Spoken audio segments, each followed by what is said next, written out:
TMP news के studio में खुशामदीद। रहमतुल्लिल आलमीन पार्क के साथ सड़कों की हालत। हमारे नुमाइंदा फरहान लियाकत की रिपोर्ट के मुताबिक सरगोधा के शहरियों के लिए सेटेलाइट टाउन का रहमतुल्लिल आलमीन पार्क एक अहम तफरीही मकाम है। यहाँ लोग शाम के वक्त सैर व तफरीह के लिए आते हैं। बच्चे खेलते हैं और बुजुर्ग सुकून की फिजा में बैठ कर वक्त गुजारते हैं। मगर पार्क के इतराफ की सड़कों की हालत इस खूबसूरत मंजर को धुंधला देती है। गढ़ों से बड़ी सड़कें, पानी, बारिश के बाद खड़ा पानी और निकासी आब के नाकस इंतजाम शहरियों के लिए न सिर्फ परेशानी का बाइस हैं बल्कि पार्क की असल अफादियत को भी मुतासिर करते हैं।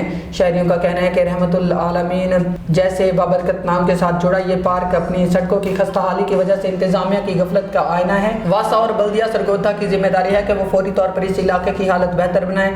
पार्क के इतराफ की सड़कों की मरम्मत और निकासी आब के निज़ाम की दुरुस्तगी न सिर्फ शहरियों के लिए सहूलत पैदा करेगी बल्कि पार्क के नाम के शाया निशान माहौल भी फराहम करेगी। ये वक्त है कि इंतजामिया महज दावों पर इक्तिफा ना करे बल्कि अमली इक़दाम करे। शहरियों की तवक्कुआत और मुतालिबात वाज़ेह हैं। पार्क के साथ मौजूद सड़कों को दुरुस्त किया जाए ताकि रहमतुल आलमीन पार्क वाकई रहमत का बाइस बन सके। फिल वक्त इतना ही। मज़ीद न्यूज़ के लिए देखते रहे TMP न्यूज़। अल्लाह हाफिज़।